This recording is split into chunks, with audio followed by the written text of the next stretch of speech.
Fala aí, galera, beleza? Sejam bem-vindos a mais um vídeo do nosso canal. O vídeo de hoje vamos trocar uma ideia sobre o Urca, né? Mais um mês acompanhando o Urca aí, a gente vai ficando de olho nele e tudo.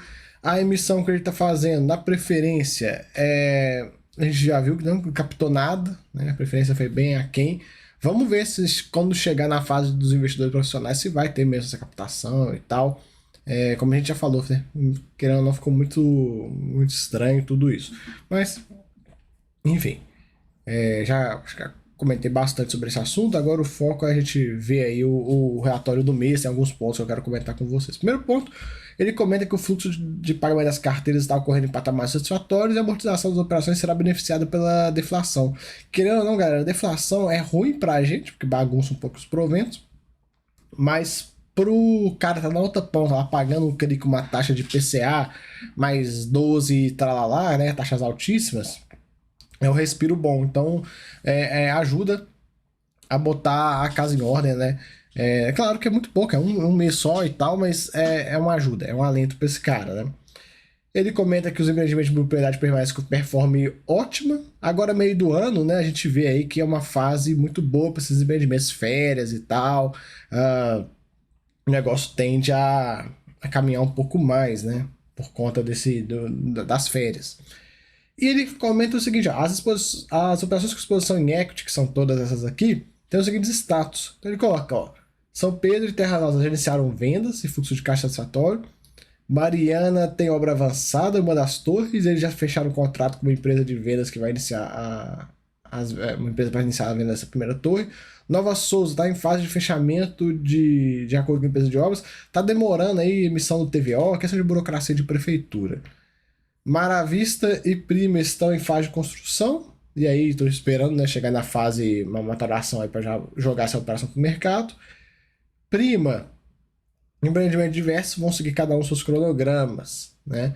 E o ponto é, a projeção da gestão é o aumento do dividendo mínimo do fundo acima do atual em pelo menos 3 cents após a maturação de todos os investimentos expostos em equity. Legal, né? Vai ter um ganhozinho a mais. O dividendo mínimo desse fundo tá na casa de, acho que 97 cents, se não me falha a memória. A gente vai ver ele mais para frente, então já vai dar um caldinho a mais. Temos aqui uma notícia sobre essa operação Cristal que está passando por um reenquadramento de garantias. Ele coloca, ó, por decisão e análise da gestão, a localização do empreendimento lá em Pujoca, da Bahia, teve uma alteração relevante no perfil de risco detectado por estudos de mercado e visita em loco, de forma que, para que a operação fique enquadrada com a razão de garantia que a gestão julga adequada, é necessário incluir mais garantias reais que estão sendo avaliadas. Falando dessa operação, se a gente vier aqui, primeiro vamos olhar aqui, ó, vamos por partes. A gente vê aqui, ó, Cristal, loteamento, papapá, travessia, série única, IPCA mais 14, um valor de 7 milhões de reais, 0,6% do PL do fundo, tranquilo, né? Nenhum tipo de dor de cabeça quanto a isso. Vencimento de julho de 25, LTV de 37%, então eles querem botar mais garantias para baixar esse LTV aqui. Obras 12,5% e vendas 100%, pelo menos não tem mais risco de venda, somente de obras. Inadimplência 5% e a razão PMT foi de 1,2%. Ele comenta aqui embaixo que teve um problema na boletagem, aí o empreendedor efetuou o pagamento da PMT do mês. Então a gente vê aí qual foi o problema aí que teve também nessa questão. A operação, galera, só pra gente já falar dela, já matar esse assunto, é essa aqui, ó, Cristal Residência. Loteamento, PCA mais 14, uma emissão de 15 milhões de reais, que tem aí certas garantias, né? A gente consegue ver todas aqui. Olhando aqui a operação, ó.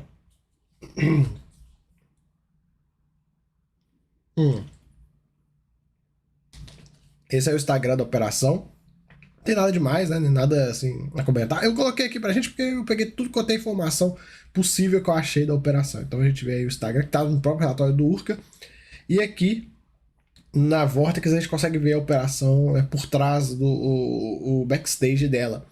E galera, olhei, não tem nenhuma assembleia rolando, nem nada que eu vi como anormal. Eu achei tudo ok, tudo dentro dos conformes. Né? O único ponto que eu olhei e que me chama atenção é ser uma operação com amortização bullet. Amortização bullet é aquela que amortiza tudo no final. O cara fica só pagando juros, chega no final e vai lá e bumba, de uma vez paga a amortização. E qual que é o ponto sobre isso? Isso, querendo ou não, traz um momento de uma operação dessa que está com um pouquinho de risco, renegociações e tal, etc. Se porventura esse negócio deixar de pagar, ou sei lá, o pior aconteça, por mais que eu acho que não, a priori parece que não é só uma renegociação de garantias, a série Budget é isso, né? O cara só ficou pagando juros, não recebeu nada do principal dele de volta. E aí tem que ficar esperto com isso aqui. Geralmente essa série Budget tem esse negócio que a gente tem que ficar sempre de olho. No mais, galera, o restante de outras operações e tal, foi só essa que ele deu destaque. Ele comenta aí sobre os indicadores. Ele comenta, ó, tá comportando conforme as projeções anteriores deles. Ele coloca uma melhora na condição de crédito das carteiras e rendimento real do fundo por conta do arrefecimento da inflação, né?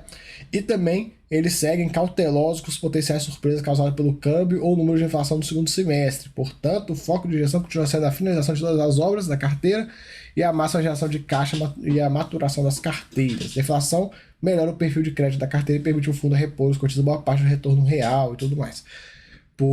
Em resultados contábeis sendo convertidos em caixa. O que é isso aqui que ele está falando aqui no final? Ele está falando que ele vai girar para destravar a inflação acruada. Nesse mês ele até colocou informação sobre isso. Não tinha, né? Colocaram. Legal, muito bom.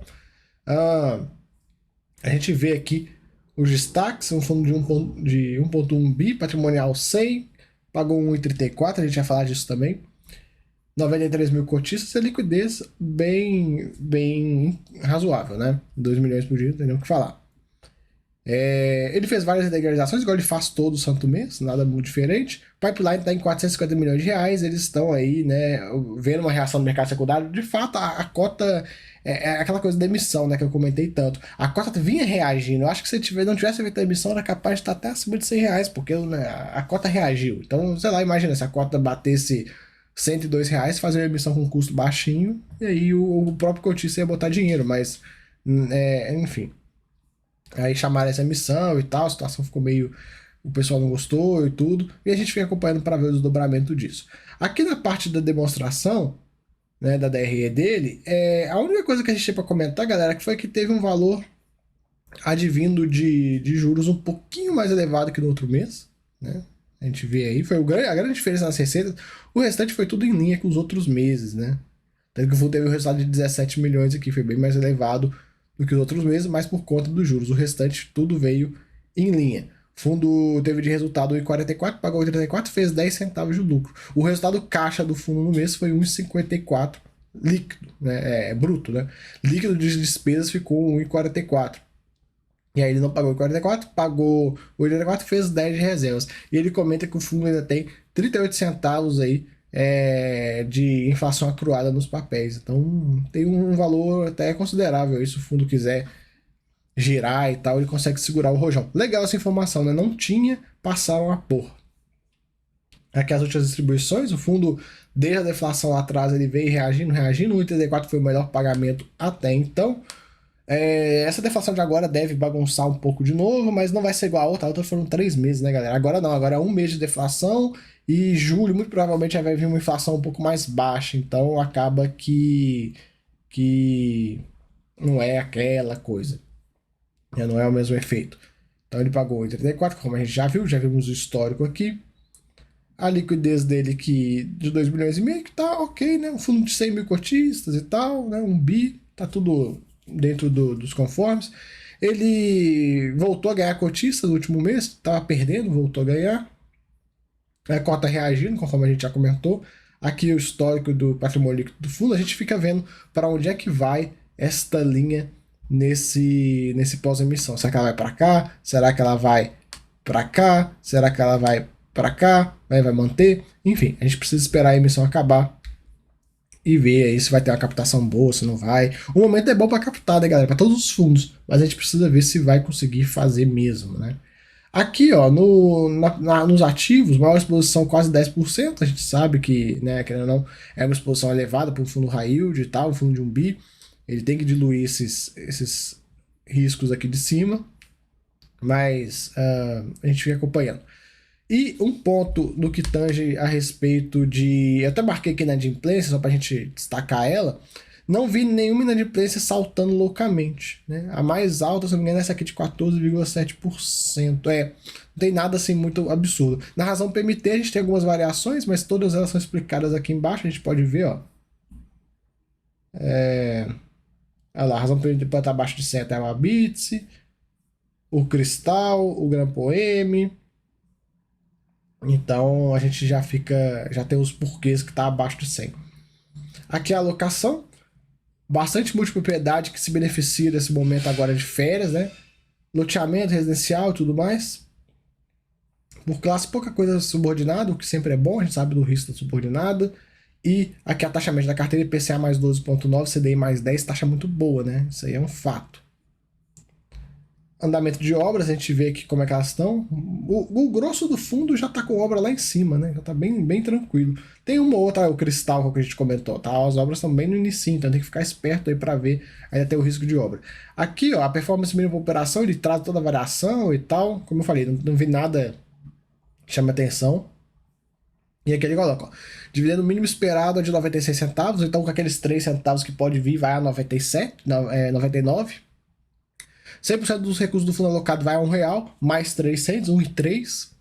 E ele coloca, as operações corrigidas dentro do uso são corrigidas por 3 indexadores, IPCA, CDI e GPM, sendo que 8% em relação aos 3 meses anteriores, 65% em relação aos 2 meses anteriores e 25% em relação a um mês anterior. Ele comenta sobre a questão da correção monetária, a gente já falou dela ali para trás. E aqui, galera, as operações tal, a gente já comentou de todos os destaques, né? O destaque do mês foi o Cristal, e a gente vai acompanhando aí para ver todas essas questões que envolvem essa operação e as outras, né? E também a emissão. A gente está no compasso de aguardo aí para ver se vai ter uma boa captação, se não vai e tal, se os institucionais de fato vão botar dinheiro, não vão. A gente fica de olho, beleza? Então, tamo junto aí, espero que vocês tenham gostado. Se gostou, se inscreva no canal. Se gostou, mais ainda, vem ser membro. Valeu, até a próxima. Fui!